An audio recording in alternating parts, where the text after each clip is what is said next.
وعلیکم السلام۔ میرا نام فرح سفیر ہے اور میں رفیق سفیر کی بیٹی ہوں۔ کیا نام ہے؟ تھرسڈے فرح سفیر۔ فرح سفیر۔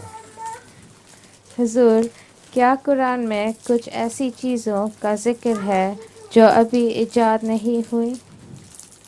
ایسی چیزوں کا ذکر ہے جو ابھی ایجاد نہیں جو ابھی تک ایجاد نہیں ہوئی، وہ اس لیے آپ کو ابھی سمجھ نہیں آ سکتی، لیکن ذکر ضرور موجود ہے۔ بہت سی ایسی پیشگوئیاں ہیں جو ابھی پوری نہیں ہوئیں۔ قرآن کریم میں جو پیشگوئیاں اب پوری ہو رہی ہیں، پہلے انسان کو ان کا علم ہی نہیں تھا۔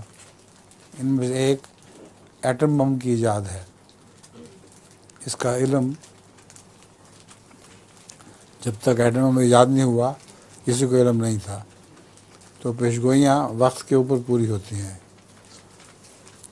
قرآن کریم میں اللہ تعالیٰ فرماتا ہے وَإِن مِّن شَيْءٍ إِلَّا عِندَنَا خَزَائِنُهُ وَمَا نُنَزِّلُهُ إِلَّا بِقَدَرٍ مَّعْلُومٍ، کہ ہمارے پاس ہر چیز کے خزانے موجود ہیں، ہم ان کو اتارتے ہیں ایک خاص اندازے کے مطابق اور وقت کے مطابق۔ دیکھو، پہلے ریلوے کے جو ایجاد ہوئی تو کوئلہ بھی ایجاد ہو گیا تھا اس کو جلانے کے لیے۔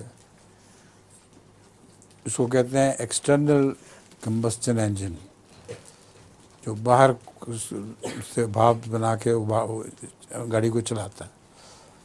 اس کے بعد جب موٹر ایجاد ہونے کا وقت آیا تو تیل بھی دریافت ہو گیا، وہ انٹرنل کمبسچن انجن بن گیا۔ اندر اس کے یہ چیزیں خود ہی تیل جلنے لگ گیا۔